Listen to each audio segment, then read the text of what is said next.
Zero Malabar സഭയുടെ പുതിയ സ്ഥിരം സിനഡ് അംഗങ്ങളെ തെരഞ്ഞെടുത്തു. സഭ ആസ്ഥാനത്ത് നടന്നുവരുന്ന 32ാമത് മെത്രാൻ സിനഡിന്റെ 3ാം സമ്മേളനത്തിലാണ് തെരഞ്ഞെടുപ്പ് നടന്നത്. പാലാ രൂപത അധ്യക്ഷൻ മാർ ജോസഫ് കലറങ്ങാട്ട്, തൃശൂർ അതിരൂപത അധ്യക്ഷൻ മാർ ആൻഡ്രൂസ് താഴത്ത്, തലശ്ശേരി അതിരൂപത അധ്യക്ഷൻ മാർ ജോസഫ് പാംബ്ലാനി, കോട്ടയം അതിരൂപത അധ്യക്ഷൻ മാർ മാത്യു മൂലക്കാട്ട് എന്നിവരാണ് പെർമനന്റ് സിനഡ് അംഗങ്ങളായി തെരഞ്ഞെടുക്കപ്പെട്ടിരിക്കുന്നത്.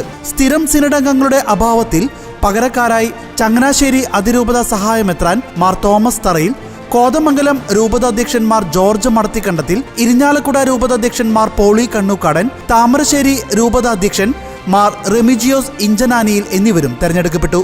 സാധാരണ ഭരണകാര്യങ്ങളിലും അടിയന്തര സാഹചര്യങ്ങളിലും മേജർ ആർച്ച് ബിഷപ്പിനെ സഹായിക്കുന്ന സമിതിയാണ് സ്ഥിരം സിനഡ്. മേജർ ആർച്ച് ബിഷപ്പ് അധ്യക്ഷനായ സ്ഥിരം സിനഡിൽ അദ്ദേഹം ഉൾപ്പെടെ 5 പിതാക്കന്മാരാണ് ഉണ്ടാകുക. 5 വർഷത്തേക്കാണ് ഈ സമിതിയുടെ കാലാവധി.